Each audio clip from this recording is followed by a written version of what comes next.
নমস্কার বন্ধুরা, আপনাদেরকে স্বাগত জানাই আমাদের আরও একটি ব্লগে। সকালবেলায় উঠে একটু টিফিন করে নিলাম। আর এদিকে বাইরে শুরু হয়ে গেছে প্রচণ্ড রকম বৃষ্টি।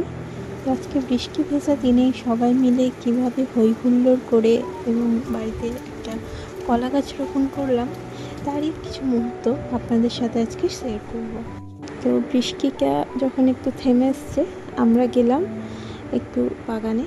সেখানে গিয়ে আমরা কলা গাছ রোপণের কাজটা শুরু করে দিলাম। চলুন আপনাদের সাথে সেই মুহূর্তগুলো একটু শেয়ার করি। ভিউয়ার্সরা, আপনারা বলুন কলা গাছ কিভাবে তুলতে হয়, কিছু আইডিয়া দিন।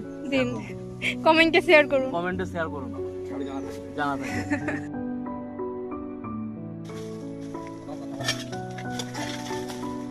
কথা বলা যাবে না। দেখুন, আপনারা দেখুন কলা গাছ কিভাবে তোলা হয়।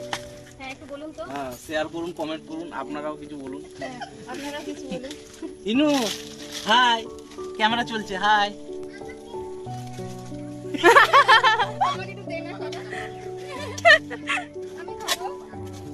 একটু সামাদ আমার দেখাও ভিউয়ার্স। দেখাও।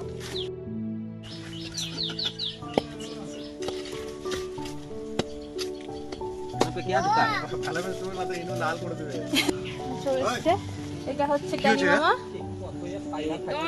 এবার হাই হ্যালো করে দাও। Hi hello. Hi hello. Hi hello. Okay hi hello করতে হবে। Hi hello. ইনায়া তুমি বলো হাই হ্যালো। হ্যালো গাইস বলে দাও। Share, comment, like comment. এই গাছটা বাতাসপুর থেকে সেরাগুড়ি নিয়ে যাওয়া হবে এবং এটাকে ওখানে রিপ্ল্যান্ট করা হবে। তারই আমরা এখানে কিভাবে কি করা যায় প্রস্তুতি, আমরা এখানে বিশেষজ্ঞ আব্দুল সামাদ আছেন। হ্যাঁ, উনি খুব বিশেষজ্ঞ কলা গাছের। ঠিক আছে, ওনার কাছে মন্তব্যটা নেওয়া হোক, দেখুন কি বলা যাবে। আপনি কিছু বলবেন আব্দুল সামাদ? আমি এখন কিছু বলা যাবে না, এখন কলা গাছ আমার রেগে যাবে। এই দেখুন চলে এসেছে কলা গাছের মালিক। কর্ণধার এই বাগানের এনার হাতে লাগানো এই কলা গাছ।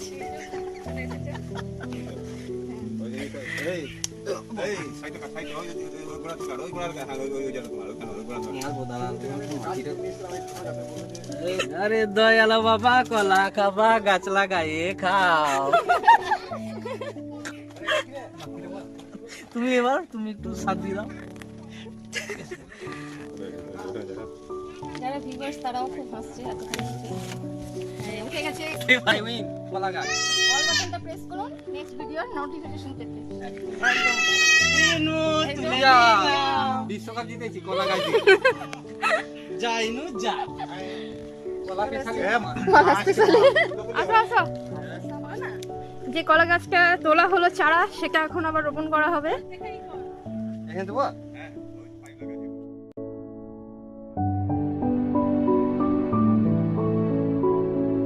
দাদা সর্বগুণ সম্পন্ন, রান্না থেকে আপনার কাঁচের কাজ থেকে সমস্ত রকম কাজ উনি করেন।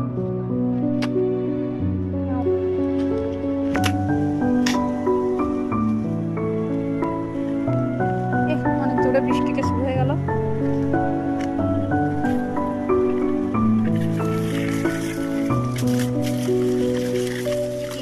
স্লিপ করা হলো আমার।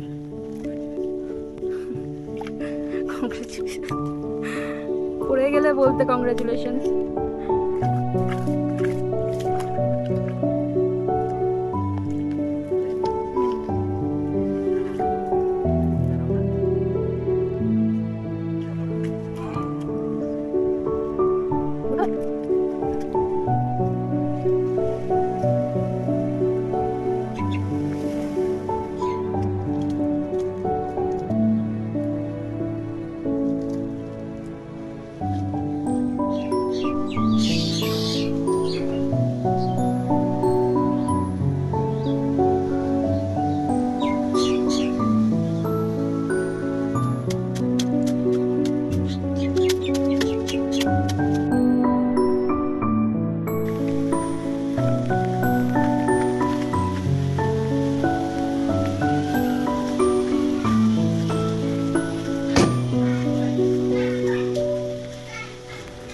কলা গাছ রোপণের কাজ শেষ হয়ে গেছে।